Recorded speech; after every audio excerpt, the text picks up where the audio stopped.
It's the most powerful show on television. High drama with intense energy. A show dedicated to a few brave souls who risk their lives for the sake of their craft. Its in-depth reporting goes to the core and unlocks the mysteries behind today's raciest sport. Motorsports. Catch it when you can.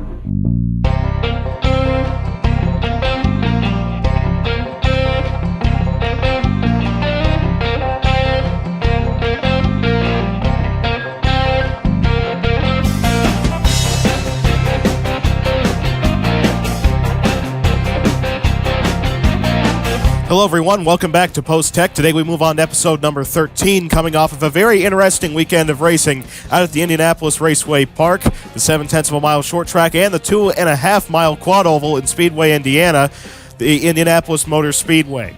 Very fun weekend of events with the Camping World 200, then the Brickyard 400 on the Cup Series side. But first, let's start off with a little bit of Camping World Truck Series news to break in to this weekend's events out at Kansas Speedway. The number 02 team of Chris Wright is going to become a part-time truck with a rotating cast of drivers. Tony Breidinger, one of their proteges at Young's Motorsports, is probably going to run the majority of the races following Watkins Glen, when the Camping World Truck Series takes on that road course for the first time in about 20 years. Chris Wright's still going to drive the 02 from Kansas Speedway all the way down to Watkins Glen.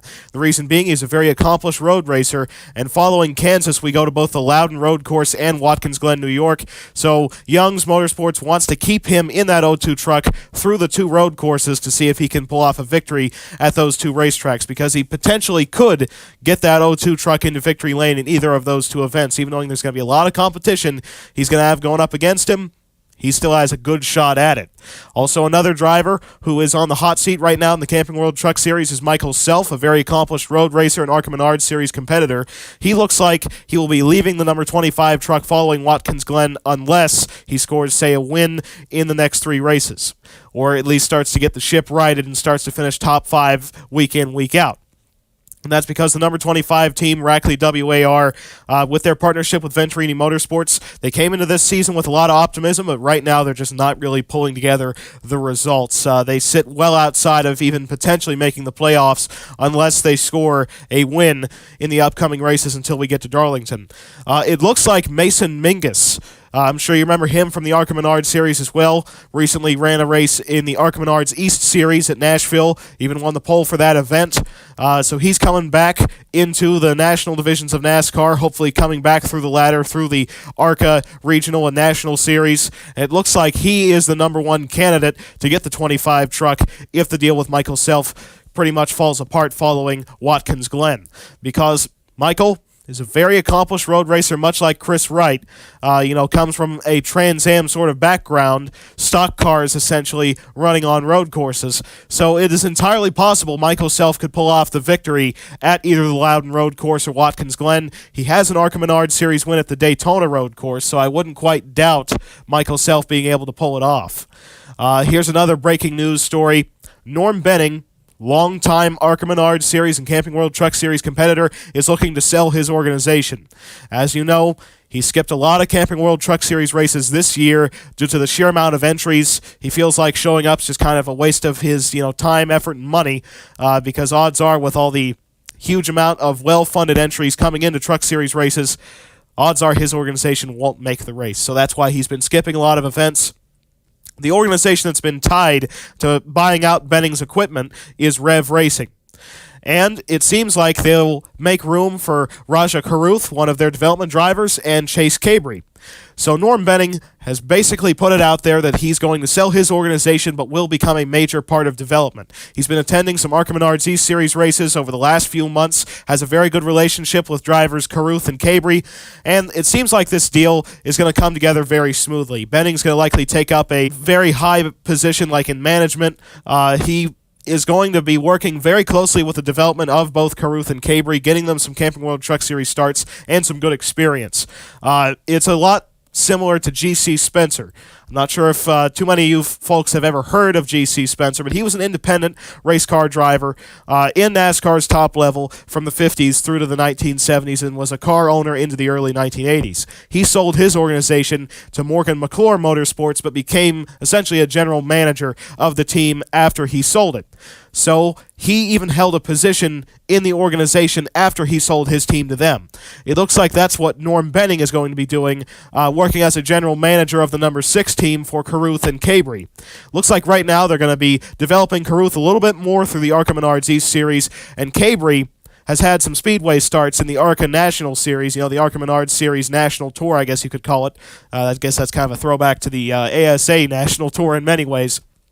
But Cabri will likely get the ride first to run some Speedway races for Rev Racing under Norm Benning's watch, I guess you could say. So it would still be the number 6 team, ran under Rev Racing, but Norm Benning would likely take up a driver development / coach role along with being a general manager of the number 6 team. They're also not leaving out the possibility of expanding to a 2-truck operation in the future, but that seems like that's going to be a couple years down the road for them. So still an interesting situation. Hopefully it's going to bring Norm Benning some success as well, because their team's been struggling pretty mightily this season. So maybe working as a general manager and potentially maybe even getting a couple starts in the Rev Racing number 6.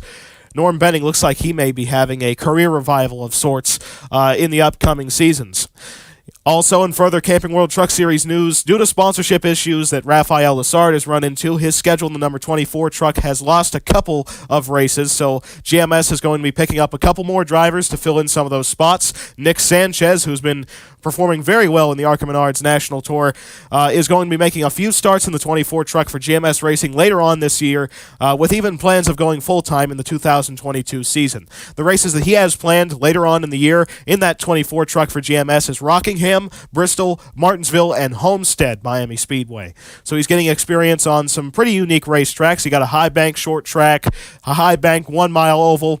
You got almost the flat Martinsville Speedway, so you get to learn that type of tire management, keeping the rear tires together, and Homestead, which is a big 1.5 mile speedway. You got to learn how to manipulate the lanes there at that racetrack. You're searching for grip all the way through the race, whether it be the bottom all the way up to the top with the progressive banking there. So it's going to give Sanchez some pretty good experience. Also, another driver that has picked up a couple of races in the 24 truck is Justin Haley, the NASCAR Cup Series competitor. He will be running at Kansas, Mansfield, and Richmond to fill out some of the schedule in the 24 truck for GMS Racing.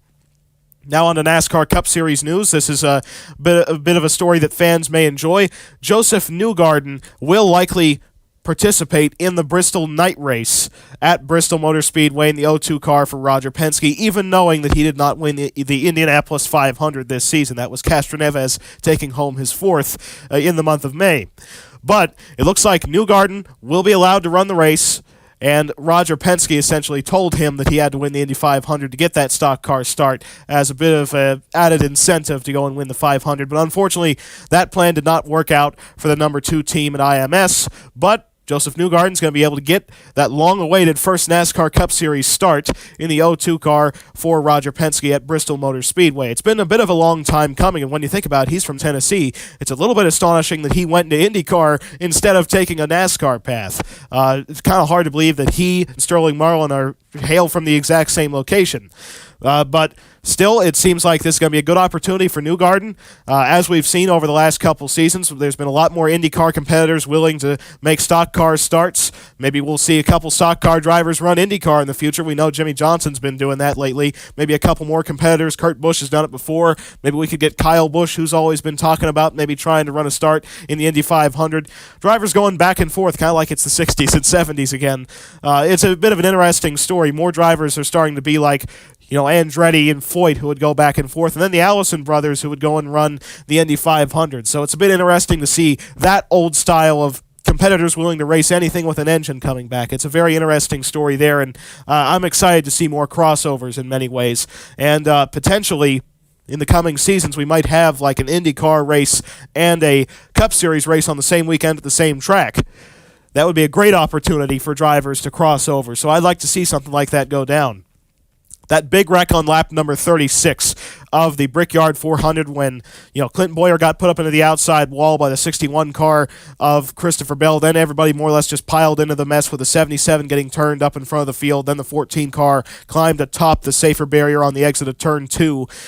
It was brought up some concerns by fans, obviously a little bit of concern from drivers, but most of the race was very safe. And in particular, the race was very, very entertaining. In many ways, it reminded me of the high downforce package that IndyCar ran a couple years back with the Aero kits running the Indy 500, where passes were a constant sight. Maybe some of the Indy Lights Freedom 100 races that used to be ran at IMS, very similar to some of those because the passes were easy to make. Which we did not see that at Pocono. It's because Indy's such a wide racetrack, the turns don't really have the funnels that Pocono does, and you don't have to slow down quite as much to make the turns at Indianapolis. They're a bit more sweeping, easier turns to get into.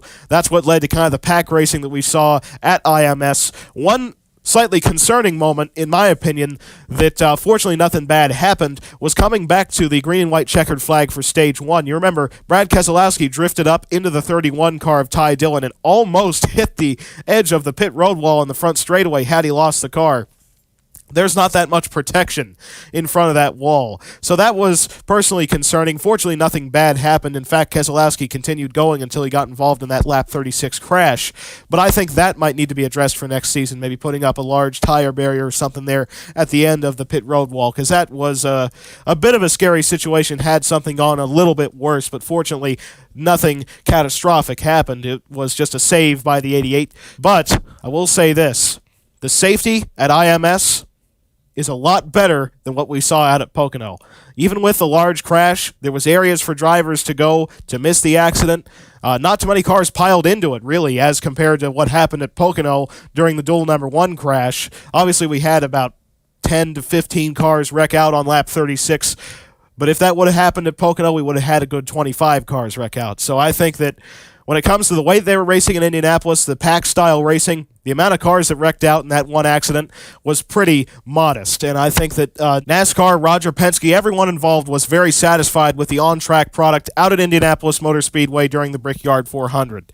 We had a tremendous amount of passing for the lead, a lot of passing all throughout the field, and we even had some strategy there at the end of the race with the 33, 92, 2 and 10 teams all taking a very aggressive fuel strategy. Obviously, it didn't work out for the number 10 team, but it did work out for the other 3 finishing in the top 3 finishing positions. We had a photo finish there at the stripe, a gap at the start-finish line of only 37 one-thousandths of a second separating Matt DiBenedetto from Jimmy Johnson. The Brickyard 400, in my opinion, is back as a actual crown jewel of our sport. It had been losing a lot of momentum ever since really 2008 because that whole tire situation. I don't really know exactly why that killed everyone's enthusiasm about it. Obviously, there have been a lot of thrills and spills in the Daytona 500 and in the Indy 500 that have never ruined the race itself before, but for some reason it took a long time for the Brickyard 400 to claw its way back to stardom. But I believe this year is the start of something big. It's obviously the second Brickyard 400 that has been ran under Roger Penske's management, and I'll tell you what, in my opinion, it was the best Brickyard 400 that NASCAR has ever seen so far. It came down to the tightest margin we've ever seen. It had the highest amount of lead changes.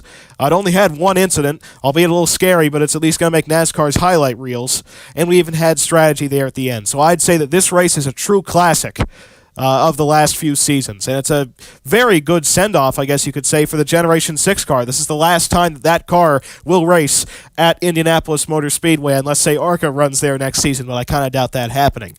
Also, the win was amazingly popular. Obviously, Matt DiBenedetto, one of the most popular drivers of our sport, taking home the victory in the Brickyard 400 in the captain's car was a huge story. A lot of fans were cheering for both DiBenedetto and Jimmy Johnson because they both have a tremendous amount of fans. Back in the day when Johnson won all the time, Jimmy didn't have too many fans, but nowadays he definitely does, and he definitely deserves it as well. I might even expect out of Jimmy Johnson an Alonso-style return to full-time NASCAR Cup Series competition next season with Chip Ganassi Racing. Because you got to admit, He's been performing in that number 92 car, going off of Indianapolis and some of the runs he had at Daytona, way better than he was in those last couple years in the 48 car at Hendrick Motorsports. This might be the change that Jimmie Johnson needed to get back to the front of the field, leaving Hendrick, going to technically an affiliate of HMS, Chip Ganassi Racing, which buys a lot of equipment off of Hendrick, and he's really getting some success going. It was a great strategy call there at the end by the 92 team to get him out front and give him a shot at taking home the victory. Unfortunately, he couldn't quite do it, as obviously the top three finishers did not pit for tires there. Johnson kind of, their organization had made their bed, so they had to sleep in it. They didn't really have anything that they could challenge the two-car with there at the end, but they sure put up a great effort. And that number 92 team might go full-time next year, because Johnson's runs in the NTT Data IndyCar Series have not gone so well so far, and Johnson has found success once again at NASCAR's top level. There's been a lot of rumors that Kurt Busch may be leaving Chip Ganassi Racing at the end of the season, going somewhere else, or maybe even calling it quits. I don't think Kurt Busch is going to retire at the end of the year. I think he's going to go to some other organization. There's been a lot of rumors about even 2311 opening up their second car for Kurt. So maybe, just maybe, Chip Ganassi Racing could look inward at their own organization and put Jimmie Johnson right into that number one car. That might definitely be something that Chip is going to have to look at for next year. We have also a very intense battle at the bubble, the top 30 bubble, not the top 16, to make the playoffs, because we have 4 drivers right now who are competing for a top 30 position in the regular season standings. Jan Magnussen, Josh Bilicki, Harrison Burton, and Anthony Alfredo are always just neck and neck going for that top 30 position, because all 4 of them have wins this season, but all 4 of them are from 28th down to about 40th. So they're all competing for that spot to have a shot at making the playoffs. There's even some added drama between Harrison Burton and Anthony Alfredo if one of them can make the playoffs and the other one doesn't, because they're both Rookie of the Year contenders. And if one of them makes it and the other one doesn't, it will automatically be a Rookie of the Year award win for the driver who makes it. But right now, they're both on the outside looking in, as well as Bilicki. Jan Magnussen, with his third-place finish at IMS, saved his playoff hopes so far, climbing from 32nd to 28th in the regular season point standings. Josh Bilicki fell out with his DNQ in the Brickyard 400. So right now, we have a very intense battle for that top 30 position. Magnussen currently the only one on the inside of the top 30. Bilicki, Alfredo, and Burton have some catching up to do if they want a shot at going for a championship this season by making the round of 16. Also in other news, Ryan Newman for Roush Fenway Racing had a really good run going in Indianapolis, leading 1 lap in the race and also finishing in 7th position in the number 6 car. Roush still has a lot of work to do to become a consistent front runner once again like they were about 15 years ago, but it seems like they're inching closer and closer every race. Unfortunately, Buescher got involved in an accident, which is why he did not have a good finishing position, but he still ran up front earlier on in the race before he got involved in that lap 36 incident. So it's entirely possible that at the end of the year, and maybe once the next-gen car kicks in next season, the Roush Fenway might become a front runner once again. Clinton Boyer was recently asked about being on the outside of the playoffs coming in to the last few races of the regular season. He said he's more or less not concerned about that at the moment. There's plenty of racetracks coming up throughout the regular season where Clint can take home a victory. In particular, any of the road courses that we have coming up, including Loudon, Watkins Glen, and Road America. Even though he doesn't have a win at either of those 3 road courses, he is a very accomplished road course racer, winning at Sonoma and at Mid-Ohio last season. It's been more or less tough luck for him over the last 3 races, crashing out in 2 of them in spectacular fashions at both Pocono and Indianapolis in incidents that were more or less out of his control. He currently sets 25 points out of making the top 16 and advancing into the playoffs, which is still within range of pointing his way in. The big concern, though, is the drivers who are in that top 30 bubble. If someone like, say, Magnussen stays in the top 30, but then Bilicki and Burton get up into the top 30, that moves all those drivers all the way up the list and to the top, making it even harder to point your way in. So Clinton Boyer has to be very concerned with the drivers right now who are racing for that top 30, because there's battles all throughout the field, not only just for the regular season championship, but also for the top 16 and then farther back for that top 30 advancement. There's playoff battling going all throughout the field right now as we approach Daytona, which will be the regular season championship race. Very interesting day for Stewart-Haas Racing as a whole. Obviously, Clinton Boyer crashed out on lap 36, but had a great car. In fact, he was battling his teammate Kevin Harvick there when he wrecked out for the top spot. Almirola was on the same exact strategy as the top three finishers. Had he not gotten involved in that trouble on the backstretch with the merging number 18 car Kyle Busch, he likely would have finished either in fourth position or higher, going off of the way that the strategy worked for the other competitors that took that strategy. Cole Custer finished in fifth position as the highest finishing Stewart-Haas car. Seems like both the Haas and Stewart sides of the organization might finally be working together, because a Haas-owned car was the top finisher of the organization. And finally, Kevin Harvick takes away the point lead off of Denny Hamlin by winning both stages out at Indianapolis and taking home a sixth-place finish, while Denny Hamlin wrecked out on lap 36 and finished in 42nd position. An absolutely huge point loss following IMS, as Denny Hamlin scored 1 point in the Brickyard 400. Almost like he didn't even show up. So it was a huge point loss for the number 11 team of Denny Hamlin. They still reside second in the point standings, about 23 points back. They have a shot at still winning the regular season title as we approach Daytona, but they got a lot of work ahead of them trying to beat that number 4 car of Kevin Harvick, because Harvick, Mr. Consistency himself, doesn't get involved in too many accidents. Obviously, he wrecked out in 3 consecutive races at Bristol and both Pocono events, but Harvick is back on top of his game, winning those 2 stages, leading 30 laps, the most laps of anyone at Indianapolis, and taking home that 6th-place finish. He's back to his normal self.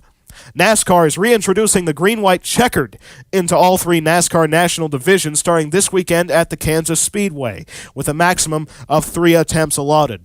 So we're going to have a whole lot of races not ending under the caution flag, as we have had in the last 3 seasons. As you know, even the 2019 championship race ended under the yellow flag, allowing Clinton Boyer to take home the title. However, with the 3 restart limit, the odds of us having a race ending under caution flag are very minimal compared to what we had over the last couple of years. Obviously, it's still possible that it could turn into a green-white record situation where we just keep wrecking on the restarts and we would still end under yellow if we can't get through 3 attempts. But I'll say this, it's going to make the ends of these races a whole lot more entertaining for the fans, and maybe even give the drivers some more opportunities to make aggressive moves to try and make the playoffs or advance their overall finishing position in the standings. So it's definitely going to bring a whole new element into our racing from Kansas on forward. I would say that it's going to vastly improve the racing product in those certain races that would have ended under caution otherwise. And so now, after just a quick commercial break, we'll be back right here on Post Tech to give you the highlights of the Blue Emu Maximum Pain Relief 200 from Kansas Speedway. We'll see you in just a minute. NASCAR on Speed Station is being brought to you by RFJ, the official home of the RFJ AI series. By Knife Friend 725, the brains behind Project Retroval. And by Anthony's Online Simulation League. Welcome back, and before we get on to the Blue Emu Maximum Pain Relief 200 from Kansas Speedway, got to give you the race analysis. The race took place over the course of 134 laps around the 1.5 miles out in Kansas City, with Stage 1 ending on lap 30 and Stage 2 ending on lap 60. And so now let's christen this race with our intros.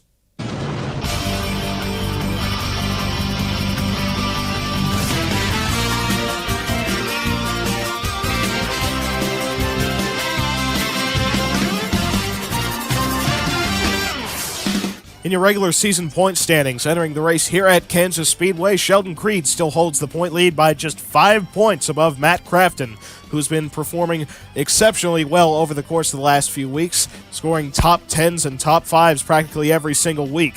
Casey Mears currently resides 3rd in the point standings, 30 points out of the lead. Enfinger 4th, 42 points out. Ty Gibbs in 5th, 46 points out. Eckes in 6th, 47 points out. Dawson Cram in 7th, 52 points out. Ty Dillon in 8th position in the point standings, 59 points out of the point lead. Then Ben Rhodes, 9th in the standings, 66 points out. And Timothy Peters rounding out your top 10, the number 87 for Nemco Motorsports, 71 points out of the point lead. Then in your playoff standings, Sheldon Creed, Matt Crafton, Christian Eckes, Austin Hill, Casey Mears, Ty Gibbs, Ben Rhodes, Ryan Truex, and Stuart Friesen are all locked into the playoffs with wins so far this season. Grant Enfinger is the best of the rest, 41 points above the cutoff line. Then Dawson Cram is 31 points above. Then Ty Dillon, 24. Timothy Peters is 12. Parker Kligerman is 10. John Hunter Nemechek is 7 points above. And then Austin Theriault is just 2 points above. Then last year's Arca Menard Series champion, Brett Holmes, is 2 points out. His teammate Zane Smith is 23 points out. Brendan Poole is 25 points out of the playoffs. And Ty Majeski is 29 points out of making the playoffs. Grant Enfinger scores the pole out at Kansas Speedway above his teammate Matt Crafton with a Thor Sport sweep of the front row. Cup Series regular Kyle Larson qualified his self-owned number 17 truck in third position. Outside him is the 53 of Cameron Haley. Farther back, we have Christopher Bell making his final Camping World Truck Series start of the year, qualifying in 7th position. Then we have Brandon Jones back in the KBM number 51 truck, qualifying in 17th position. The 3 truck of Jordan Anderson qualified outside Brandon Jones in 18th spot. The 44 truck of Bailey Curry qualified in 20th. The 5 truck of Dalton Sargent, the second entry out of Phoenix Racing, qualified in 26th position. The point leader coming into the event here at Kansas Speedway, Sheldon Creed, qualified all the way out in 27th position. Outside him is the 14 truck of Sam Mayer in 28th. Then all the way back in 39th position, we have the 29 truck of Brad Keselowski. Then rounding out the field is the number 45 truck of Brett Moffitt, once again competing for Nice Motorsports in the Camping World Truck Series. At the drop of the green flag, the number 98 truck of Grant Enfinger got the advantage early, with a jump off the start, and the number 17 truck of Kyle Larson spinning his tires, allowing the 16 truck of Austin Hill to shoot by down on the inside, going from 5th all the way up to 2nd at the conclusion of lap number 1. Austin Hill went side by side with the 98 truck of Enfinger, but Enfinger led the first lap, but already off into turn number 1. The best driver on mile and a half so far this season, Austin Hill takes the lead away, with his teammate Christopher Bell taking up the 2nd position, completing an HRE 1-2. On lap number 3, the caution flag comes out for the first time of the day. The 4 truck of John Hunter Nemechek gets up into the marbles, has to lift on the exit of turn number 4. That bottles up the field just a little bit. 14 truck of Sam Mayer makes contact with the 42 of Carson Hocevar, turning Hocevar down to the 45 truck of Brett Moffitt. 42 and 14 trucks manage to catch it, but Moffitt gets up into the outside wall with the 4 truck of John Hunter Nemechek. Pretty significant front-end damage on both competitors, bringing out the first caution flag here at Kansas. In the race back to the caution flag, the 61 truck of Christopher Bell got to the inside of his teammate, with Bell leading the field back to the caution above the 16 truck of Austin Hill, still with an HRE 1-2. Then under caution, every single truck comes down pit road with the exception of 2 competitors. The 16 of Austin Hill and the 98 of Grant Enfinger stay out and will assume 1st and 2nd. With a great pit stop, the number 29 truck of Brad Keselowski has already gone from 39th all the way up to 19th running position after just 6 laps here at Kansas. The first truck off pit road was actually Christopher Bell getting out in front of Theriault, then Peters, so they will restart 2nd back to 5th. On the restart, the number 98 truck of Grant Enfinger gets to the inside of the 16 on the exit of turn number 4 to take out the top spot once again. Farther back in the field, the number 31 truck of Ty Dillon goes 4 wide to the inside of Hocevar, Mayer, and Bailey Curry, picking up 3 positions with that move. With help coming from the number 92 truck of Austin Theriault, the 61 of Christopher Bell gets to the inside, the 98 of Grant Enfinger, entering turn number 3 on lap 9, taking away the top spot once again. On lap 10, the 25 truck of Michael Self drives in just a little bit too deep and gets up into the outside wall on the exit of turn 2. On lap 11, the 98 truck of Grant Enfinger once again takes the race lead away on the exit of turn number 4 from the 61 of Christopher Bell. But just a lap later, the 61 truck of Christopher Bell pulls the exact same move on Enfinger and takes away the race lead once again. Lots of back and forth battling already here at Kansas. On lap 13, the very slow truck of Brett Moffitt, who is stuck in 3rd gear, is right up in front of the field and accidentally blocks the 92 truck of Austin Theriault, allowing the top 2 runners of Christopher Bell and Grant Enfinger to get away with the race lead. Even a 4-wide move was made farther back on the inside by Zane Smith to get around the lap truck of Brent Moffitt. Entering turn 1 on lap 14, the 98 truck of Enfinger once again takes away the top spot. And then Christopher Bell pulls the crossover on the front straightaway on lap number 15, getting to the inside of the 98 truck. Once again, taking away the race lead, with these two swapping the lead back and forth practically every single lap. Then on lap 17, the 98 truck of Enfinger closes right up to the tailgate of the 61. In fact, even puts the bumper to him. A little bit of contact for the top spot as Enfinger moves up to side draft down the back straightaway and takes away the race lead on the entry to turn number 3. Once again, your pole sitter out front here at Kansas. But that little bit of contact did not slow down Christopher Bell. He backed up his entry into turn number 3 on lap 18. Side drafts the 98 on the exit of the 4th turn. Down to the stripe. It was a very close race for the top spot, but scoring gives it to the number 61 truck of Christopher Bell to lead the lap, and then he clears the number 98 truck through turns 1 and 2. Then at the end of lap number 20, guess what? The 98 truck closed the gap once again, got to the inside of the 61 of Christopher Bell, and took the race lead away on the entry down to turn number 1. An intense battle for the top spot between Enfinger and Bell. And folks, on lap number 21, we had a crash that was a real testament to the safety improvements that NASCAR has put in the last year since Matt Kenseth's crash at Pocono to improve the safety for the driver in NASCAR's national divisions, in particular with the B-post reinforcement that has become mandatory on all vehicles in the National Series. As you can tell, the 3 truck of Jordan Anderson pushed up into the 53 of Cameron Haley, turning him around on the front straightaway. Now, this was not the dangerous part. Here comes the real trouble area. As the 53 truck slides up the racetrack, he's going to collect the 3 truck of Jordan Anderson back up into the 60 of Casey Mears, who gets up into the air when he makes contact into the outside wall. 60 truck, the rear end lifts right there. Then the 75 truck makes contact. Casey Mears almost goes up into the catch fence as the 75 truck of Kligerman gets up onto 2 wheels. Mears goes over. Kligerman falls back onto all 4 tires. And here comes the 30 truck of Brendan Poole with absolutely nowhere to go. Makes contact with the driver's side portion of the roof of the number 60 truck of Casey Mears, turning him over in the other direction. Then Mears begins to barrel roll violently down the front straightaway. As the 51 truck gets involved in it, lands on top of the 5 truck of Dalton Sargent. But because of the B-post reinforcement that NASCAR has made mandatory since Kenseth's wreck at Pocono last year, Casey Mears' roof did not collapse in. When the 30 truck of Brendan Poole made contact with him, Mears climbed from this truck under his own power, uninjured, and will be back next week to compete for the Camping World Truck Series Championship. Here's Mears' perspective of the wreck in full speed. There you see the 53 truck spinning down to the inside, right up in front of the field. Mears has nowhere to go, gets up into the wall, almost into the catch fence, and a hard hit between him and the 30 truck of Brendan Poole. Violently barrel rolls down the front straightaway, almost lands on the pace truck, but fortunately uninjured after this horrific accident on the front straightaway here at Kansas.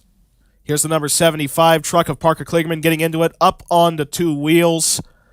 Lands on the 53 truck of Cameron Haley. The flipping 60 truck actually sets Kligerman's truck back on all 4s. And here you see the 3 truck of Jordan Anderson also getting up into the air. He actually lands right on top of the 31 truck of Ty Dillon. So that's how Dillon got some significant damage out of this. There you see the 30 truck making the contact with the 60 of Casey Mears. A very hard hit between the 30 and 60, knocking both Mears and Brendan Poole out of the race. There's the 51 truck of Brandon Jones, has nowhere to go through the smoke, can't even see, hits the 53 truck, gets also hit by the 97 up into the air on top of the 5 of Dalton Sargent, knocking Brandon Jones out of this race as well. And here's a second angle of just this horrific impact for the 60 truck of Casey Mears into the air, into the catch fence, and a hard impact between the 30 and 60. But fortunately, NASCAR's safety measures that they have taken since Kenseth's crash have paid off. Casey Mears goes uninjured in this horrific tumble down the front straightaway here at Kansas. And here's the onboard of the number 30 truck of Brendan Poole. As you can tell, wreck happens right up in front of him, has nowhere to go in time, and slams right into the 60 truck of Mears. Racing back to the caution flag, the 61 truck of Christopher Bell is back out front above the 98 of Grant Enfinger, then the 38 of Todd Gilliland, the 55 of Ty Majeski, and the 17 of Kyle Larson. On lap 23, the entire field hits pit road, being led down by Christopher Bell. And the first truck out of the pits was Bell, getting out in front of Todd Gilliland, then Grant Enfinger, the 55 of Ty Majeski, and the 17 of Kyle Larson. The full list of drivers who are out of the race following that horrific accident on the front straightaway include Tanner Gray, Ty Gibbs, Will Rogers, Jordan Anderson, Brennan Poole, obviously Casey Mears, Cameron Haley, the 75 of Parker Kligerman, and the 30 of Brennan Poole. The green flag comes out with just 4 laps to go in stage number 1, with the 38 truck of Todd Gilliland getting the jump on the restart. But farther back, the point leader coming into the race, Sheldon Creed, blows the engine on the front straightaway, but because of how quickly he got onto the apron, we have no caution flag. So with Sheldon Creed dropping out of the race, this is going to be a huge points day for the 88 team of Matt Crafton, as the 38 of Todd Gilliland takes away the top spot on the exit of turn number 4. The 16 truck of Austin Hill goes 3 wide for second down the front straightaway, and Chandler Smith has raced his way from 8th position on the restart, now up into 3rd position, challenging Austin Hill for second. Then on lap 29, Chandler Smith forces a 3-wide move to the inside of Austin Hill and Todd Gilliland, as there was contact for 4th between Ryan Truex and Stephen Parsons. Down into turn number 1, Chandler Smith with a very aggressive move goes from 3rd to 1st. With now just 1 lap to go in stage number 1, clearing the 16 truck of Austin Hill as now we enter the back straightaway. Austin Hill trying to set up one more run on the 46 truck. Entering turn number 3 as Stephen Parsons gains ground. The 16 overdrives the corner, allowing the 98 to take up second, and Chandler Smith wins stage number 1 here at Kansas. Love the 98 truck of Grant Enfinger, then 3rd position was being held by the 09 of Stephen Parsons, then Matt Crafton in the 88 truck, and Austin Hill fell all the way down to 5th position on the last lap of the stage by overdriving turn 3. On the restart, the number 98 truck of Grant Enfinger gets to the inside of 46 on the exit of turn number 4, side by side down to the start-finish line, and Enfinger once again retakes the top spot. Then just 1 lap later, the 38 truck of Todd Gilliland rolls great momentum down on the inside, side drafts the 98 onto the front straightaway, and Gilliland takes away the top spot. At the end of lap 37, there's actually contact for second as Spencer Davis and Austin Theriault hit on the exit of turn number 4, with Theriault taking up second down into turn number 1. Then by lap 39, the 92 truck closes the gap right up to Todd Gilliland, taking away the top spot down the back straightaway. On lap 40, Todd Gilliland gets physical with the number 92 truck of Austin Theriault as they make contact, almost sending the 92 truck into the grass on the front straightaway. But Austin Theriault uses that to his advantage, getting to the inside the slow truck of Brett Moffitt very quickly. Then on lap 42, the 38 truck once again puts the bumper to the 92 of Austin Theriault, but Theriault just will not budge. But then through 3 and 4, the 92 truck overdrives his entry just a little bit, allowing Todd Gilliland to the inside, and the 38 truck once again is out front. But by lap 44, the 61 truck of Christopher Bell gets to the inside the 38, taking away the top spot on the front straightaway. But then the number 92 truck of Austin Theriault quickly rebounds on lap number 46, taking away the top spot off the 61 truck of Christopher Bell down into turn number 1, with Bell's teammate Austin Hill taking up second. But then entering turn number 3, the 16 truck of Austin Hill gets to the inside the 92 truck of Austin Theriault, taking away the top spot once again for Hattori Racing Enterprises. Austin Hill searching for his 3rd win of the Camping World Truck Series season, potentially taking home all 3 on mile-and-a-half racetracks. Lap 48, the 38 truck of Todd Gilliland gets back to the inside the 16, once again taking away the top spot. As you can tell, we had a whole lot of passing for the lead in the Blue Emu Maximum Pain Relief 200 as the 98 truck of Enfinger gets to the inside the 38, taking away the race lead at the conclusion of lap number 49. Then the 16 truck of Austin Hill pressures the 98 truck of Enfinger entering turn number 3 and takes away the top spot once again. Entering turn 1, Austin Hill uses lap traffic to his advantage, trapping the rest of the field behind the 97 truck of Jesse Little, getting away with a very large race lead. Then the 45 truck of Brett Moffitt also blocks the second place runner of Christopher Bell, allowing the 21 truck of Zane Smith to take up second, with a little bit of contact between the 21 and 61 trucks. And because of the two lap trucks of Jesse Little and Brett Moffitt blocking the second place runner consecutively, the 16 truck of Austin Hill has gapped the field by 1.2 seconds. At the end of lap 56, the 61 truck of Christopher Bell slides up and actually makes contact with the 33 of Ryan Truex, with them both catching it on the front straightaway. Over time, the 21 truck of Zane Smith caught up right to the tailgate of the 16 of Austin Hill, trying to pressure his way to the inside of Austin Hill on the exit of turn number 2, closes right up to the tailgate onto the back straightaway, trying to set up a move entering turn number 3.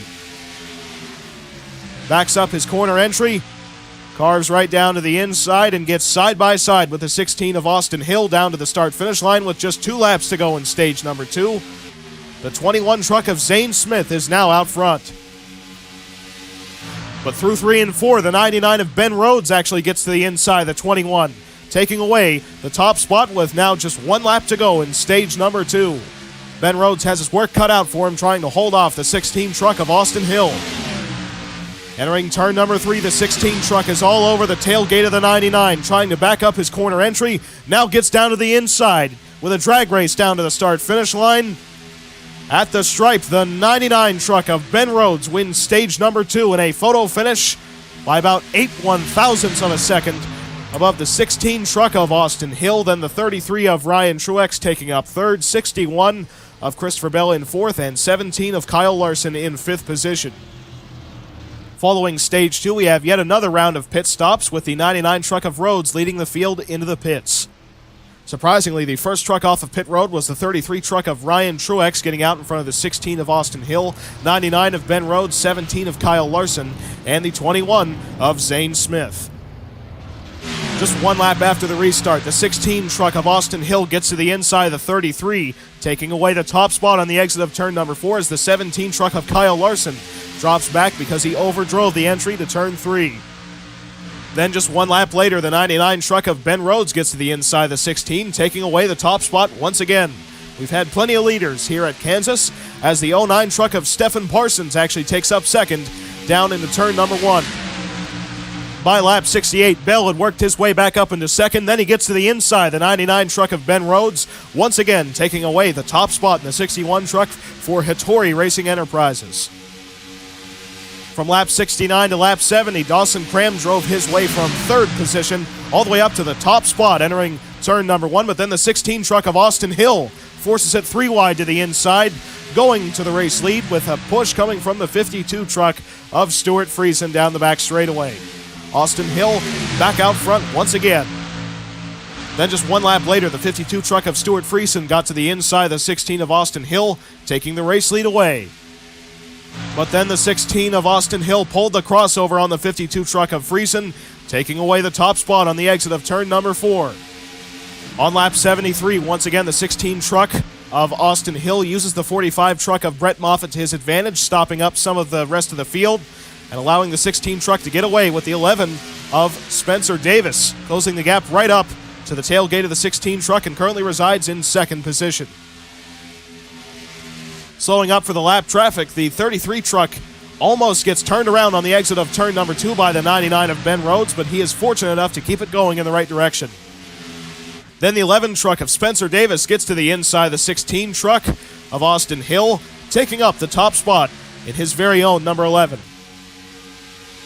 On lap 74, the 38 truck of Todd Gilliland makes contact with the 45 of Brett Moffitt, turning the lap truck of Moffitt down into the 31 of Ty Dillon, up into the outside wall with pretty significant rear-end damage on the 31 truck of Dillon, forcing Dillon to come down pit road, but we get no caution for this incident. But it does not take Austin Hill very long to get back out front. At the end of lap number 76, he pulls up side by side with the 11 truck and takes away the top spot down to turn number 1.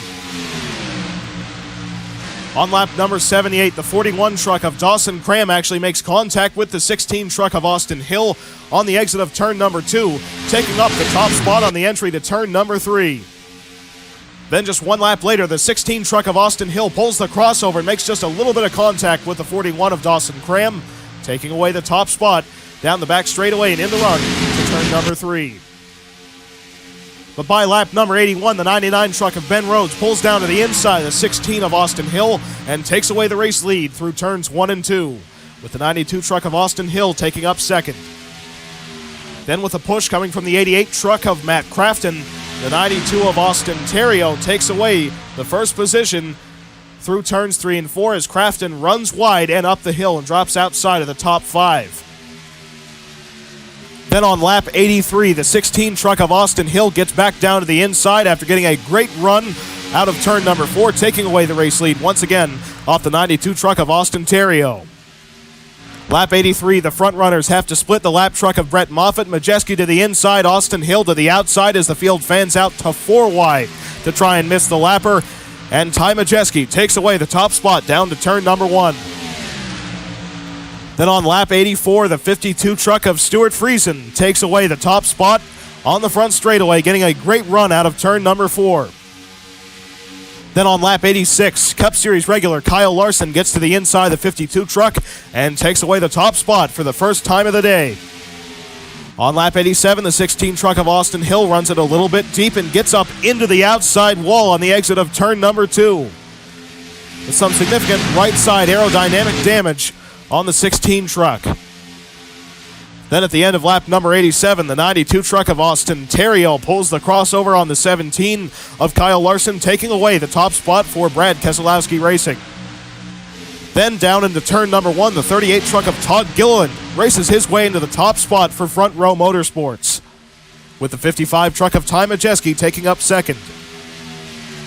Then down the front straightaway, the 55 truck side drafts the 38 of Todd Gilliland, taking away the top spot down into turn number 1. Then Majeski has a huge gaggle of lap trucks right up in front of him, including Curry, Little, and Austin Wayne Self. The 38 truck takes advantage of this, getting down to the inside, taking away the top spot. But then Gilliland gets boxed in by the 97, which allows Matt Crafton to go from 8th to 1st in just a little bit over 1 lap. Down into turn number 1 as Larson fans out to 4 wide to get around some of the lap traffic. Some aggressive moves being made with all these lappers right up in front of the race leaders as Larson takes up second position. Then on the front straightaway, entering turn 1, the 21 truck of Zane Smith also goes 4 wide underneath Rhodes, Little, and Gilliland, taking up 3 positions with an aggressive move. On lap 95, we have another 3-wide battle for the top spot as Matt Crafton overdrives the entry down to turn number 3, allowing the 98 of Enfinger to go to the middle and the 41 of Dawson Cram to go to the inside. But Crafton does this wisely by forcing them to run the inside lanes and get blocked by the lap traffic of Brett Moffitt, once again allowing the 88 truck to get away with a lead greater than half a second. Matt Crafton is going for a very huge point gain here at Kansas Speedway, currently leading the race on lap number 97. As his biggest adversary in the point standings, Sheldon Creed, currently resides in 33rd position after a blown engine. Here comes Grant Enfinger down on the inside, taking away the top spot, entering turn number 1. Enfinger now out front with Crafton dropping down into second position. Then on lap 100, the 88 truck of Crafton gets to the inside of the 98 through turns 1 and 2, once again taking away the race lead. On lap 101, Matt Crafton once again uses lap traffic, this time in the form of his teammate Johnny Sauter, to force the 41 truck wide. Then the 98 truck of Grant Enfinger makes contact with the 41 of Dawson Cram, almost turning him around on the front straightaway. But they managed to keep it going. Then on lap 108, Grant Enfinger, the pole sitter, gets down to the inside of the 88 truck of Matt Crafton with the lap truck of Brett Moffitt right up in front of the race leaders. This time, Enfinger uses him as a pick against the 88 truck of Crafton, forcing the 88 truck to back off, and Crafton drops all the way down to 4th position, having to back off for the 45 truck of Moffitt, allowing Cram to take up 2nd, and the 92 truck of Austin Terrio to take up 3rd. But it did not take Crafton very long to find his way back up into 2nd position as he took the 2nd spot off the 92 truck of Austin Terrio on lap 111. Then on lap 113, there was contact between teammates Crafton and Enfinger on the exit of turn number 2, as Enfinger has to catch the 98 truck on the exit of the corner, with the 92 truck of Austin Terrio just waiting in third position, hoping the front runners make a mistake. On lap 114, Crafton drives down to the inside, the 98 truck of Enfinger, as Enfinger runs it just a little bit wide, and Crafton takes up the top spot once again.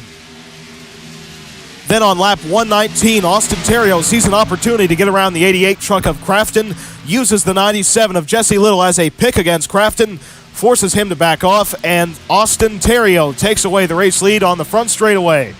You cannot make it to the finish of the final stage under green without making at least one pit stop, and so the first truck to hit the pits was the number 19 of Derek Kraus on lap 119, opening up the pit window. Then we had a dicey moment down the back straightaway as the 38 truck of Todd Gilliland tries to come down pit road, but he has a truck on his inside and gets hit by the 22 truck and has to slide on the entry to turn number 3. Does an incredible job not wrecking that truck, and finally brings the 38 truck down pit road, trying to short pit the field, but it almost led to disaster. On lap 121, most of the lead lap trucks come down pit road, being led down by race leader Austin Terrio, but the 17 truck of Kyle Larson has opted to stay out and has assumed the race lead above the 11 of Spencer Davis and 99 of Ben Rhodes. Then off of turn 2, the 99 truck of Ben Rhodes slides up and makes contact with the 11 of Spencer Davis. But fortunately, Davis catches it on the exit of the second turn. Then we have yet another dicey moment as the 11 truck tries to stay out and assume the race lead, but the 17 is coming down pit road. They actually make contact not once right there, but twice as the 17 truck slows down. Sparks between those two trucks. But the 11 truck fortunately gets away without crashing from either the contact between the 99 or the 17 and assumes the race lead by staying out.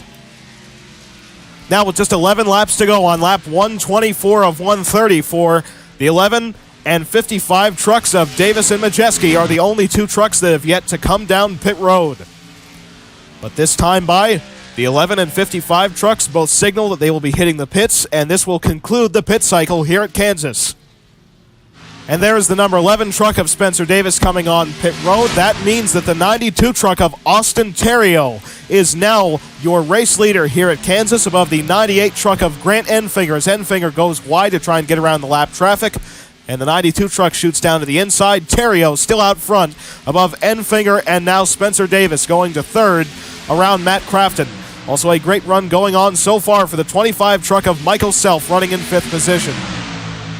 On lap 127, the 17 truck of Kyle Larson goes 4 wide right up by the wall to get around the lap traffic of Brett Moffitt. A very aggressive move, almost riding the wall right there on the exit of turn 4.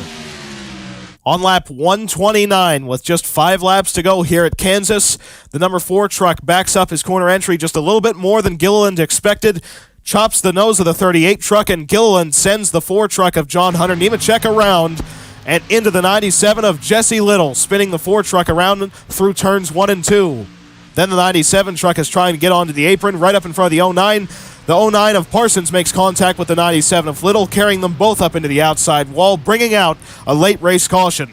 And in the race back to the start-finish line, the 98 truck of Grant Enfinger pressures the 92 of Austin Terrio, gets down to the inside, and takes away the race lead back to the caution flag. Enfinger is your race leader above the 92 truck of Terrio, then the 88 of Matt Crafton. Following that accident, the number 97 truck of Jesse Little is now out of the race, but the 4 truck of John Hunter Nemechek is still in it. And so, folks, NASCAR re-implemented the green-white checkered rule starting this weekend here at Kansas. And guess what? It's already getting its first test. This race will be extended by 1 lap for a green-white checkered finish. On the green-white checkered restart, the 98 truck of Grant Enfinger gets the jump above the 92 of Austin Terrio as Terrio spins his tires. But then farther back in the field, Haley Deegan tries to split the difference between the 29 and 4 trucks, makes contact with John Hunter Nemechek once again, turning the 4 up into the 29 of Brad Keselowski. Then that turns the 4 and 1 trucks of Deegan and Nemechek around, entering turn number 1. And that means we are going to go into a second attempt of the green-white checkered. Then racing through turns 3 and 4, the 92 truck pressures the 98 of Enfinger and takes up the top spot back to the caution flag. as Michael Self takes up third position. Enfinger drops down to second with just 2 more green-white checkered attempts left. Then on the second green-white checkered restart, the 98 truck of Grant Enfinger gets a rather even restart with the 92 truck of Austin Theriault. And they keep it clean through the first lap as the 25 truck of Michael Self has closed right up to the tailgate of the 98 truck of Grant Enfinger. A bit of a 5-truck breakaway with Matt Crafton in the 88 truck breaking away from the 41 truck of Dawson Cram. Now through turns 3 and 4, the 98 truck gets down to the inside of the 92 of Austin Theriault, taking away the top spot once again, with now the white flag being displayed here at Kansas. This race is official as the 25 truck of Michael Self has taken up second. Matt Crafton has raced his way into third position for Thor Sport, a Toyota top 3 right now. Just one more shot for Michael Self down the back straightaway. Entering turn number 3.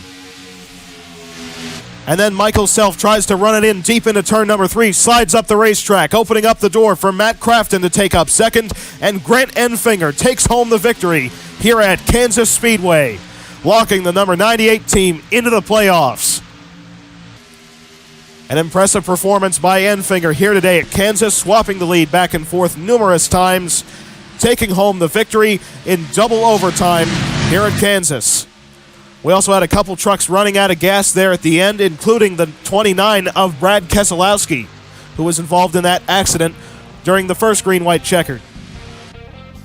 And so, folks, just like Indianapolis Motor Speedway for Kevin Harvick on the NASCAR Cup Series side, Kansas has been a huge points day for Matt Crafton, as Crafton took home a second-place finish, and Sheldon Creed finished all the way back in 33rd position with a blown engine. So coming into this race, Crafton was 5 points behind Creed. Exiting the race, he is 26 points above in the regular season point standings. Creed has quite a bit of work to do as now we approach the final few races of the regular season in the Camping World Truck Series. Grant Enfinger, with his first win of the year, moves up to third in the point standings, 32 points out of the lead. Casey Mears, with his horrifying accident on the front straightaway, fortunately uninjured in that big mess, but he drops down to fourth in the standings, 59 points out of the point lead. Then Christian Eckes moves up to fifth in the standings, 60 points out. He gets the tiebreaker above Dawson Cram, who moved up as well, one more spot in the standings to sixth, with Eckes getting the tiebreaker with his 2 wins on the season. Then Ben Rhodes picks up 2 spots in the point standings to 7th in the regular season standings. Then Ty Gibbs, with his DNF here at Kansas, drops down 3 spots in the regular season standings down to 8th. He is now 74 points out of the point lead. Then Ty Dillon drops down 1 spot in the regular season point standings as well, down to 9th. He is 75 points out of the point lead. And Austin Theriault picks up a full 3 spots in the regular season standings, up to 10th, 79 points out of the point lead. Then in the playoff standings, Matt Crafton, Christian Eckes, Austin Hill, Sheldon Creed, Grant Enfinger, Casey Mears, Ben Rhodes, Ty Gibbs, Ryan Truex, and Stuart Friesen are all locked into the playoffs through their wins. Dawson Cram is the best of the rest, 49 points above the cutoff line, in 11th position currently in the playoff standings. Then Ty Dillon is 34 points above, Theriault is 30 above, Timothy Peters 29, John Hunter Nemechek is 15 points above, and Parker Kligerman is 6 points above the cutoff line. Then Zane Smith is 6 points out, Ty Majeski 7 points out, Brett Holmes 10 points out, and Brendan Poole 33 points out of making the playoffs.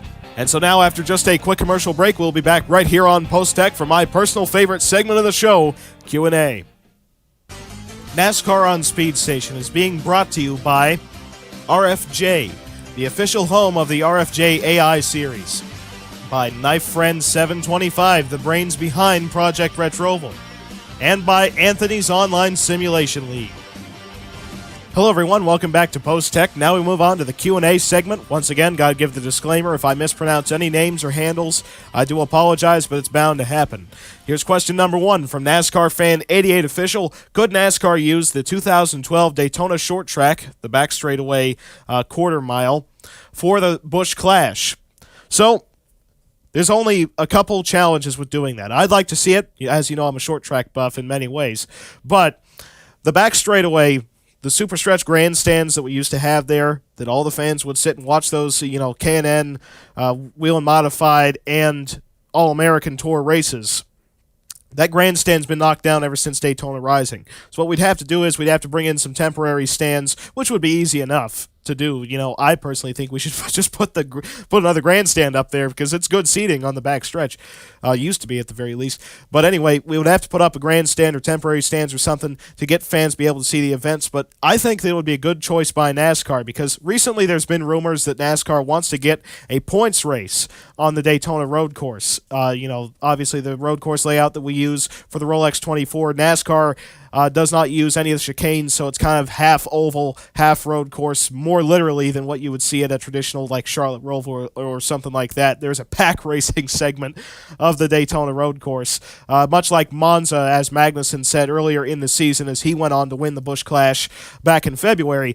But I think it would be a good choice for NASCAR if we, say, get rid of Palm Beach off the schedule. They've been looking forward to potentially even an IndyCar race next season. Palm Beach International Raceway has. Maybe replace that race with an event at the Daytona road course. Then NASCAR could reopen the backstretch grandstand, bring in a new backstretch grandstand essentially because there's nothing to reopen. It's just billboards back there nowadays. But build a new one or put in temporary stands and get short track racing back on the backstretch. You could even have a whole, showdown weekend. Bring in Arca Menard series, the modified mod squad back again. And then it all culminates with, say, a night race Busch Clash around the short track. I'd like to see something like that happen. I think it'd be a good choice for the sanctioning body. I kind of doubt it happening in many ways because there's a lot of work that would go into it, but I personally would be a big-time fan of it, so I would like to see that happen for next season. Don't exactly count on it happening, but I'll definitely at least do some lobbying for it.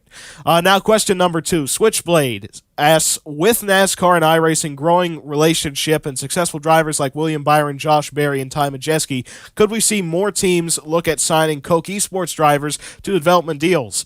The way I see it, real motorsports team owners, such as like Penske, Roush, Hendrick, just to name a few, they have these esports teams for a reason. They're looking at bringing these drivers up in some way or another. They're part of the development folds just as much as an ARCA driver or Camping World Truck Series competitor or anything like that are. They're part of their development organizations. So the way I see it, all the teams that currently own esports organizations might genuinely look at some of those competitors for future development rides if they open up, say, an ARCA program or already have a pre-existing lower division program. So I could see something like this happening. Obviously, as time goes on, simulators become more accurate to reality. I don't think it's ever going to get perfect, but we're getting pretty close. So, obviously there's been a lot of success out of drivers such as Byron, Berry, and Majeski that have come from initially a sim racing background up into the higher national levels of stock car automobile racing in the U.S. and have become winners. So I could naturally see something like this occurring as these organizations already have esports programs. It's probably just going to continue over time to get more and more competitors from a sim racing background up to the real deal. So I could see that happening in the future. I don't have any leads of that happening as of yet, but obviously we're in a transitional period of the sport, and it will most likely start happening at full speed in the coming 10 or so years. So I would definitely put my money on that becoming some of the future of our sport. As NASCAR talks about, limiting practice sessions and stuff like that, as time goes on, more and more emphasis is going to go into simulated racing anyway, as, it becomes more and more difficult in many ways to hold real motorsports events, harder and harder to fill grandstands, stuff like that. So as time goes on, more emphasis is going to be put into that, and it will be a natural ladder up to the top levels. So watch out for that in the coming decade or so. Now question number 3 from Closed Captions Available. If Pocono's road course was still deemed unsafe enough by drivers, but we also could not go to South Boston, what are some major players for those 2 former Pocono dates? Could one, or maybe both, turn into dirt events since they have started to become so popular? So here's my opinion. If we did not go to Pocono or South Boston, we would essentially be cutting out the Matoli and Igdalski families. So if we're dealing in a circumstance like that, NASCAR does want to keep a race in state of Pennsylvania. My personal bet would be Williams Grove in Mechanicsburg. That's a fantastic dirt track. As we all know, it opened up back in 1939, pre-world conflict, obviously, so it was kind of a troublesome situation there through the first couple years of owning that racetrack. But then dirt racing started to really catch on once all that, conflict was wrapped up, by 1945, the racing started to open up. Stock car racing started to catch on at that time, but then also dirt racing started to catch on. You fast forward a good 40 years, we have stuff like World of Outlaws showing up there. Williams Grove has become one of the most major dirt tracks in our country. So that would become a very popular site, I personally believe, for, say, a Cup Series event, much like how Knoxville has been talked about over the last couple of years as being a great site for the Cup Series. Williams Grove would be a fantastic site as well to keep a date in the state of Pennsylvania. Another racetrack that is being rumored to be moved up to the Cup level because of talks between, obviously, the sanctioning body and the track owners themselves about getting some National Series races. If we were to not go to any of the Matoli or Gdulski family tracks, New Jersey Motorsports Park would be one of the top candidates, I would say, for a Cup Series date. Obviously, it would be the Thunderbolt layout because, ARCA and the former K&N Pro Series East favored that layout. They never went to the Lightning layout. So I would say that we would use that layout for a Cup Series event if we did not go to Pocono or South Boston. NASCAR has pretty much confirmed that next season we will be utilizing the Pocono Road Course and the Race of Champions modified short track layout on the front straightaway. That's the 3/4 of a mile, very close quarters, very narrow actually, short track on the front stretch. It ought to produce some very good racing next season.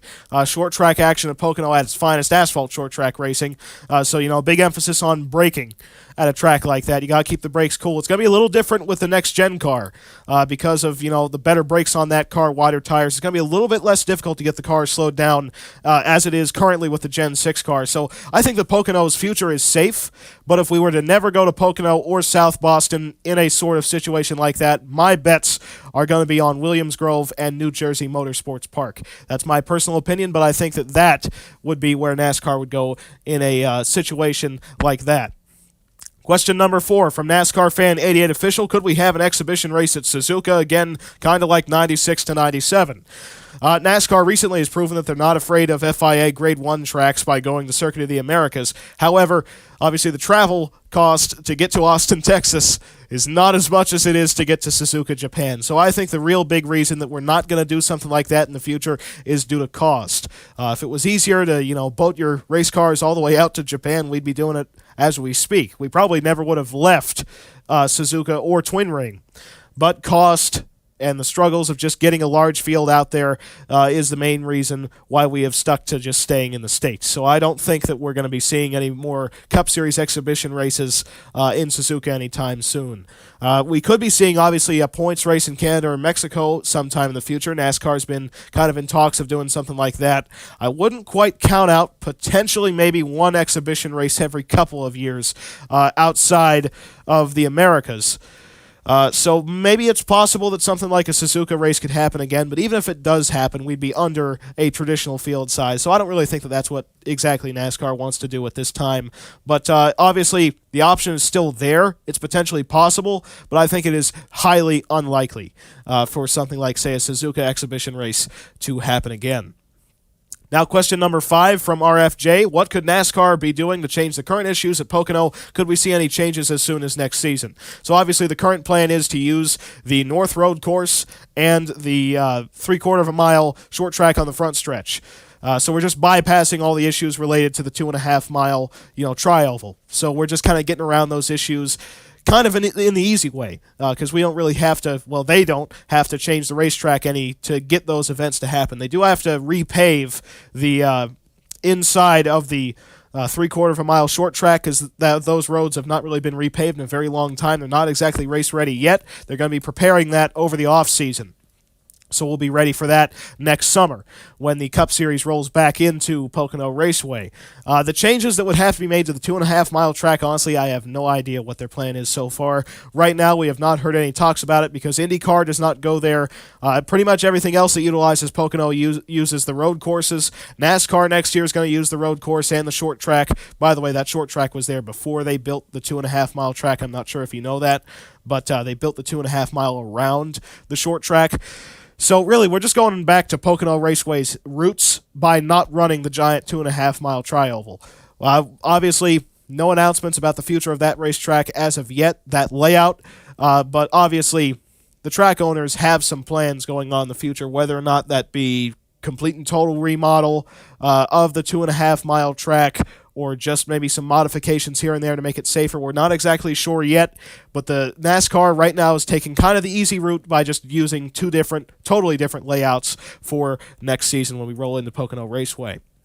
Now, question number 6 from RFJ as well. When could Chicagoland and Kentucky possibly return any possible year? So, in my opinion, Chicagoland is way higher on the list of a return than Kentucky. This season, both Chicago and Kentucky are going to be used during the off-season for next-generation car testing. In my opinion, I think Kentucky is going to be relegated back to a lower division racetrack, maybe reintroduced to like ARCA or Xfinity, something like that, kind of like how it used to be when it was just a lower division racetrack, did not have cup races every year. Chicagoland is a very, very fine racetrack. I would expect it to most likely be returned to the cup schedule, possibly as early as next season. They took, 1 year off to kind of test the market. NASCAR did with some different types of racetracks. Obviously, they could get a deal where Chicago is once every 2 years, kind of like the Monaco race in Formula E. For instance, Mid-Ohio and Road America are actually biannually. So that means last year we ran at Mid-Ohio, this year we're running at Road America, next year we're going to run Mid-Ohio, then the year after that we're going to run Road America with the current plans. Unless those contracts obviously get changed, and obviously NASCAR could just pick one track as their favorite over the other. They could go with Mid-Ohio over Road America, or Road America over Mid-Ohio, or potentially just pick up both by signing a different contract and paying off the current deal.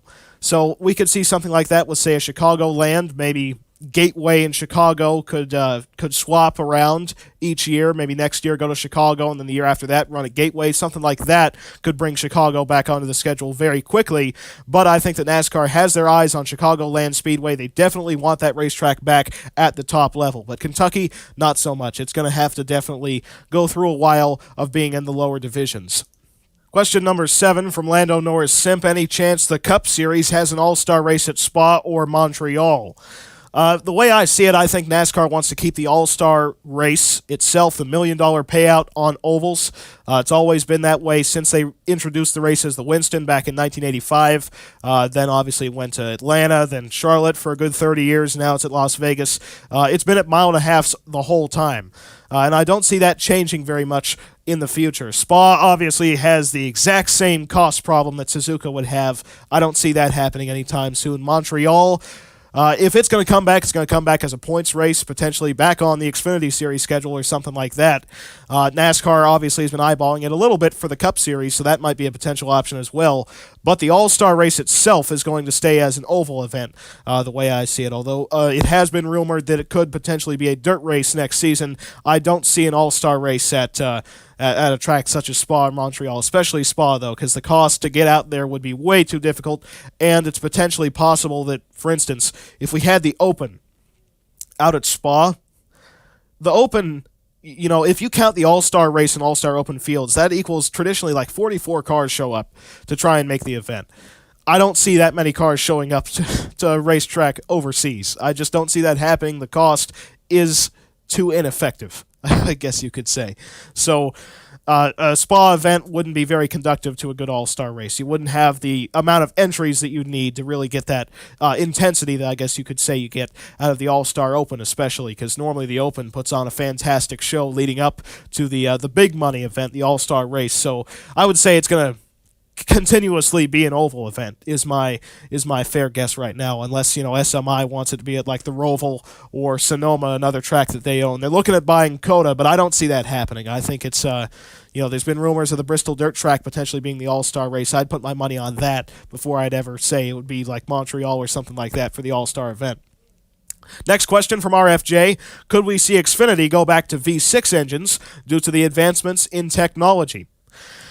You know what? I'd kind of like to see it, because a whole lot of cars nowadays are V6. Most of them, in fact. The big V8s that we used to have in most cars hasn't really been a common thing since the gas shortage in the mid-'70s. So, as much as we love V8 engines being in race cars, V6 would be more appropriate for stock car racing series. The Toyota Supra is actually an inline 6. So maybe we could see a competition between inline 6 and V6. I'd kind of like to see that. But back in the day, the Busch Grand National Series was a V6 series. It used to go, your development path would be Dash, Busch Series, Winston Cup. 4-cylinder V6 V8. That used to be the development path. So the NASCAR Xfinity Series going back to V6 I think would be fitting due to, like you said, advancements in technology and how it just kind of be more fitting for the sanctioning body anyway with how many stock vehicles are 6-cylinder. You could obviously bring in more manufacturer emphasis as well from a 6-cylinder series, maybe bring in more manufacturers along with it. The big reason that Honda isn't in the top level of NASCAR is because of the V8 engines. They even wanted to join back in the late 90s. As you recall, they even built twin-ring Motegi. That was mainly for IndyCar. But still, when Winston Cup showed up there was rumors about Honda wanting to join NASCAR that early. But the big reason, and even Mike Helton said it, they don't have a legal V8 engine. To this day, they don't have a legal V8 engine. So if Xfinity went to V6, I think it would be very beneficial in not only cost, but also keeping the series modern and maybe introducing some more manufacturers. I'd personally like to see it happen. I don't exactly see it happening because of the sheer amount of V8 engines that we utilize in NASCAR divisions. You'd kind of have to remodel entire engine shops. For instance, Cup Series engines kind of trickle down to the Xfinity Series on occasion. Not very often, but for the most part, Xfinity engines are built by the same exact shops that build Cup Series engines, so they'd kind of be pulling double duty building V6 and V8 engines. So I think that's NASCAR's concern. I think it would be beneficial for the sport, but maybe the starting cost is a little bit too high of a mountain for the sanctioning body to want to climb. But it would definitely be some interesting dynamic of racing, especially. Maybe we'd see less ringers also from the Cup Series if it went back to V6, because there'd be really no incentive to run the V6 Xfinity car going up to the Cup Series when it comes to, being already a Cup Series competitor. It's not like you learn that much about the car. You learn something about the track, but you wouldn't learn that much about the car to have an advantage, let's say, going into the Cup Series race. So it would be an interesting dynamic. I don't see it happening again, at least for the foreseeable future, until, say, Cup goes to a V6 program, if that's their plan, with a whole new engine package in the coming 5 years. But it'd be interesting to see it. I'd kind of like to see that if the Xfinity Series ever goes to a next gen or something like that, go to a V6 engine program. Might be interesting to see. Next question from Shore. With Kyle Busch's suspension, do you think M&M's wants to move on to the next big prospect in any of the 3 national series? Who could they be eyeing if they do decide to move on from Kyle Busch? Here's my bet. So it looks like right now M&M's is not going to resume sponsorship for the driver of the 18 car, Kyle Busch.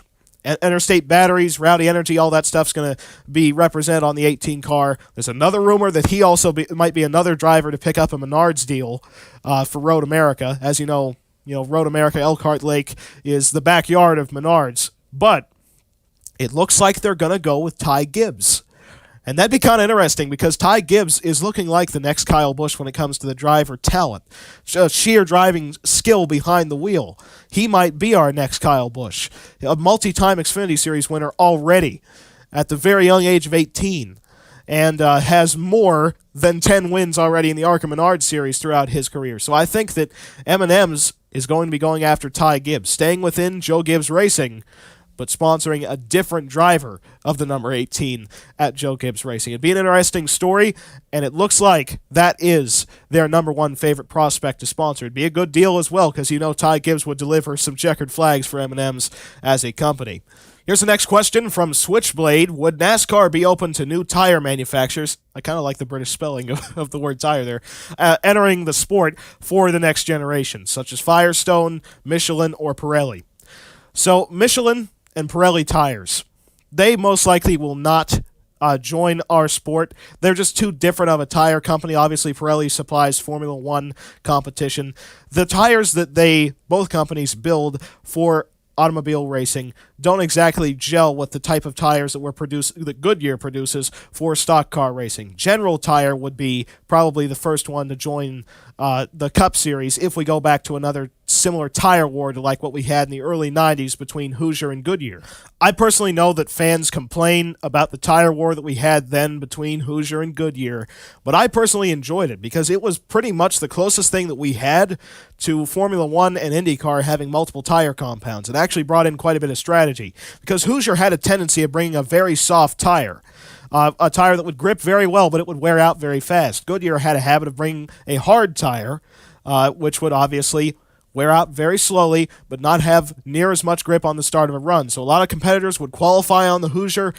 start on the Hoosier tire as well, but then race into the Goodyears.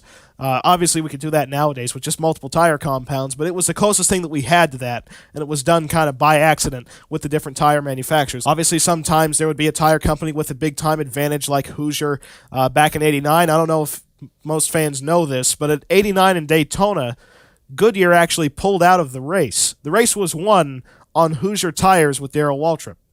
And also, in 1988, Neil Bonnet went on a tear earlier in the season on Hoosier tires as well. So sometimes a tire manufacturer would have an advantage if we had multiple ones running at the same time. So Michelin and Pirelli would likely not compete just due to the difficulties of producing a comparable stock car tire to Goodyear.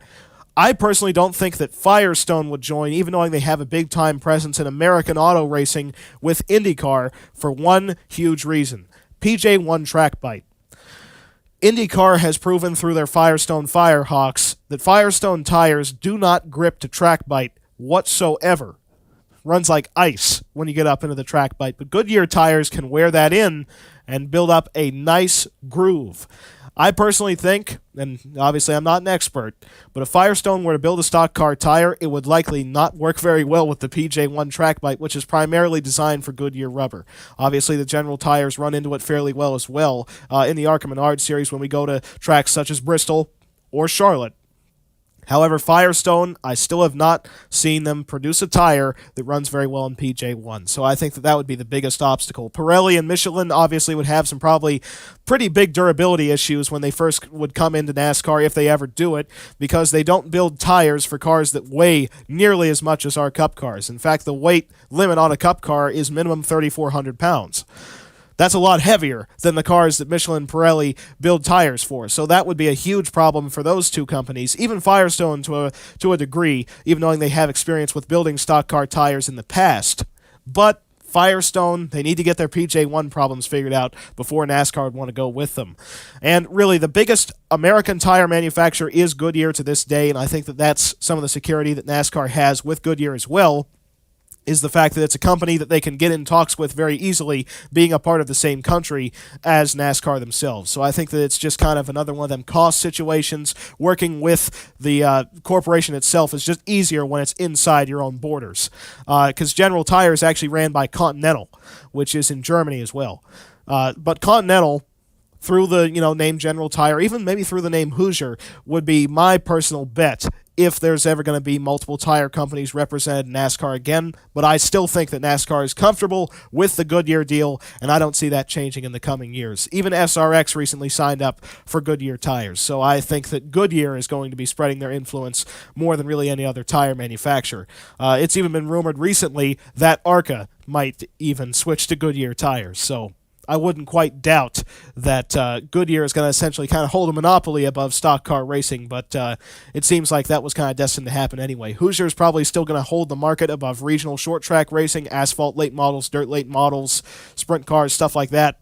But the bigger name automobile racing, that's probably mostly just going to be Goodyear until you get to the open wheelers who will still be utilizing Firestone. So I don't expect the tire situations that we have right now to differ any in the future. And now, here's the final question from RFJ. Could we see Kyle Larson open a team when he gets back on his feet? Well, there's a simple answer to that. Kyle Larson already is back on his feet and co-owns the number 57 car that he currently drives on a full-time basis. Larson Gilliland Racing. It's also co-owned by Johnny Gray, obviously the father of Tanner and Taylor Gray, Camping World Truck Series competitors. He's got a good deal going on right now after coming back middle of 2020, finished runner-up in the standings in their first season together in the 57 team. They won at Sonoma last year. They won the Coke 600 this year. So I'd say that Larson has a great future ahead of him as a Cup Series driver owner. And so, folks, that does it for episode number 13 of Post Tech. We hope that you have enjoyed it. The next time you'll be seeing us, we'll be out at the Kansas Speedway, a very hot afternoon, middle of the summer in Kansas City, running the Bushy McBush Race 400, one of my personal favorite race names probably ever since the Roseanne 300 that was ran at Auto Club when it comes to sheer crazy factor. And so, folks, we'll be seeing you out at Kansas Speedway this weekend. We'll see you then.